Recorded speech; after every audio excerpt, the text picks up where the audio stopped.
We are here with the beautiful Leslie Uggams, an icon in this business. You played everybody from Blind Al in Deadpool. She is here, American Fiction. How does it feel to be amongst these young people who are giving you so much energy, these young artists, collaborating with them on this particular project? I absolutely love it. It keeps you young, but also they're so talented. So it's an honor for me to participate in something that they're in. I mean, with this cast, it's just phenomenal. I mean, the talented people that I get to work with, you know? Now, when we talk about longevity, you embody that. For anyone who is trying to have the career that you had, what is the best piece of advice you could give them as it relates to longevity? Know your craft. Know your craft. You can't wing everything. No, you cannot. You can have the talent, but you have to be disciplined. Listen, I gotta tell you, I appreciate you. I love you. You're a beautiful woman of color. Keep doing what you're doing. I'm just gonna give you a big hug just because I have to. Ah, thank you. Ladies and gentlemen, Miss Leslie Uggams, yes, Blind Al, you got it. But she's an American Fiction. Make sure you take the opportunity to see it. Thank y'all. We're here with Mr. Ortiz, who plays Arthur in American Fiction. Listen, you had such an amazing career. Glad to see you on the silver screen. How does it feel to be among the great Jeffrey Wright, Issa Rae, Tracy Ellis Ross, with such an amazing career that you've had? Tell me about how that feels to see this picture come to life. I'm just thrilled. I'm proud. I'm so jazzed to be a part of this cast. I mean, I've always wanted to work with Jeffrey. It's been like 25 years that I've known him, and we haven't worked together. And he's always been on that list. So when I got the opportunity, I was just like, yes, thank you. I appreciate you, man. This is so. Keep doing what you're doing. Any advice to young people who are trying to be successful in the creative arts, and why it's important to support the creative arts?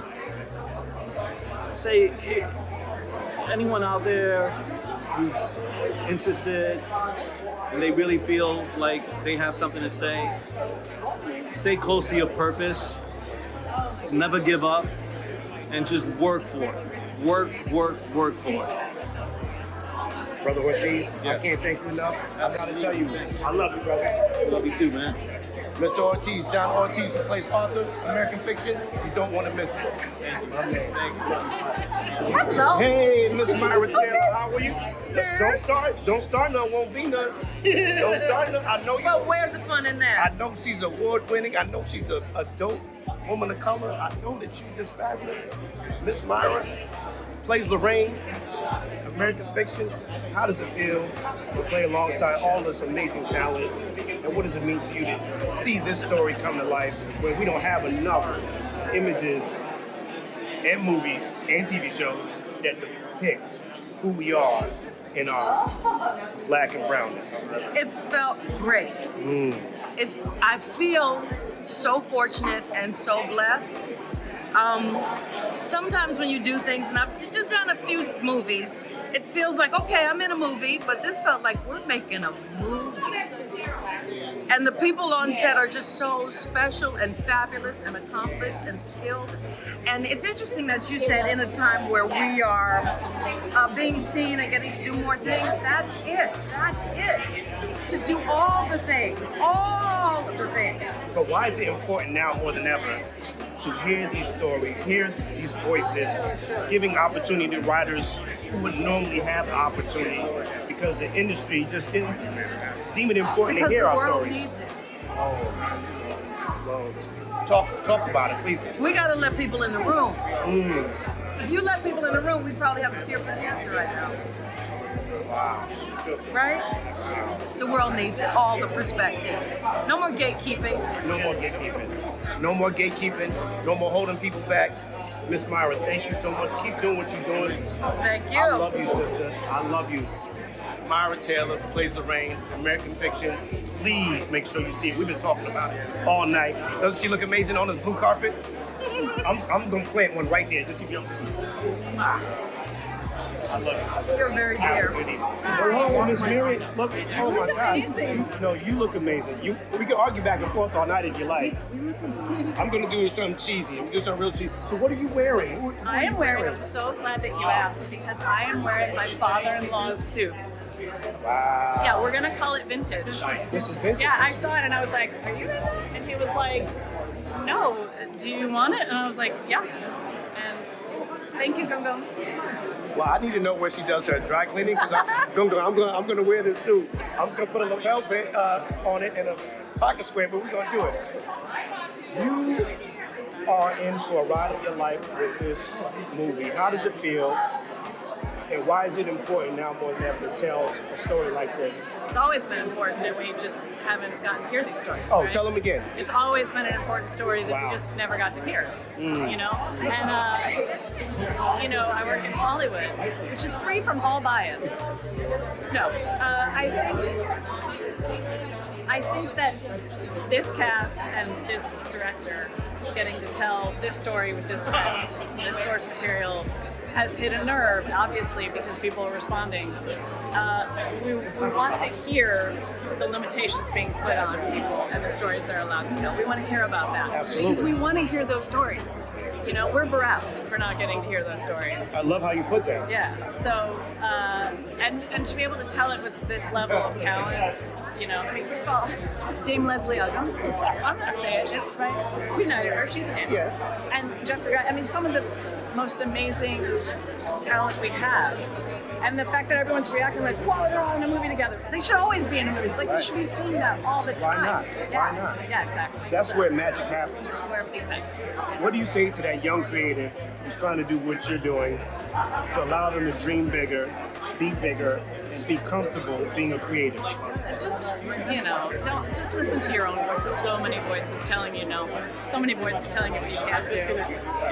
That's what voices need to listen to. You need to find a place where you can hear what you really want, what you really want to do. And I feel like let the nose make you stronger. I love it. The nose make you stronger. Miriam, let's just strike a pose. Why not? This is 50. Are you 50? I'm not 50. No, I didn't think so. No, they're 50. He's still on tour. Yeah, he's traveling the globe right now. Michael Cyril Hi, how are you? playing a very important role in this movie, bringing his comedic flair. How did it feel to be in this movie? And what do you feel about this story? I think it's one of the best scripts I've read in a really long time. I feel really lucky to be part of it, just a small part of it. I think it was a lot of fun to represent that type of person in our industry, which I think is, there's a lot of people who are misguided with their advice and misguided with their how they see projects and how they think they can sell. So it was a lot of fun to play it, and I'm just thrilled to be part of it. It's, it was one day in Boston I filmed, and now for it to be this big movie that everybody's going crazy about, rightfully so. I feel lucky. Absolutely. How's it feel to be back at work now that we've gotten past that hurdle? It feels great. It was important. There was a great community that was built, but now we're back to work and we're able to make stuff, which feels good. Michael Cyril, ladies and gentlemen. You see the lapel pin? Oh my God, he looks sharp. Come on, let's give him a shot. Just give him a shot. Oh. Everybody's bringing their game today. Listen, what? Right? Everybody's bringing their game. Oh my goodness. Everybody's bringing their game. As you know, music is a soundtrack to our lives. Yes. I have composer, Miss Karpman. You look amazing. Look at you. Thank you. Girl, You do too. If you don't stop with your bad self. Well, that's what it is. We're bringing everything we got to this movie, right? Absolutely. Yeah. And I said music is a soundtrack to our lives. And you Yeah. have been a composer of that. I have. What is the magic that you brought to American fiction that we can look forward to? Well, I'll tell you a funny story being right here. I went to Juilliard as a student, and when I was at Juilliard studying classical music, I used to play in bars all in this neighborhood on the Upper West Side, playing and singing jazz. So this is something that is a big part of my life, jazz, the sound of jazz. And now, as a film composer, I'm really able to bring it into the scoring environment, and that's what we did for American fiction. You mentioned Juilliard. Yeah. Why is it important that we support arts and entertainment in school? Why is it important to bring it back into school and not just talk about STEM, but STEAM and putting art back into school? Well, I'll tell you why. I have a 13-year-old son who's a jazz guitarist. I have no idea whether he's going to become a professional musician. I think not, but he loves it. He loves jazz. And at his school, jazz and playing music is a part of the curriculum. It helps with math. It helps with cognitive processing. It helps with absolutely everything. And guess what? It makes our life rich. And that's the truth of it is it makes you have a more beautiful, more profound life. And that's what the arts do for all of us, but certainly for kids. I have a program called the John Ortiz School of Arts where we teach great. kids DJing, graphic design, Great. filmmaking, Great. animation, Great. podcasting. Great. I just did a lecture over at Juilliard. You call so me we have next to time do something. I'm in town. I'll come and talk to your people. You heard it here. Yeah. Miss Karpman, composer of American. Listen, Fiction. this is. And it's Dr. Karpman because I got a doctorate from Juilliard. So there you go. To all my student creatives, did you hear what she just said? Yep. I went through all the way. Dr. Laura Karpman. Yeah. I say Thank you that so to you much. only. Thank you. I love you. Take care. I love you. June Arch, nice to meet you, June. It's a pleasure. Producer, the one who brings this to life. Why was it important to tell this story, and why now? Because I just feel like, for a long time we've been stuck in the same routine when it comes to Black stories and Black storytelling. I think that Hollywood has kind of a poverty of imagination about what Black life looks like. And I think that sort of the breadth and the depth and the complexity and nuance of our experiences are, not really ones that we see a lot of the time on film and TV. So for me, it was I always sort of want to make stuff that brings Black people to the forefront of the story, and I think that I was just trying to make something that feels a little bit different from what we get normally. Thank you for making your I Black appreciate man it. magic happen. Thank you so much, James.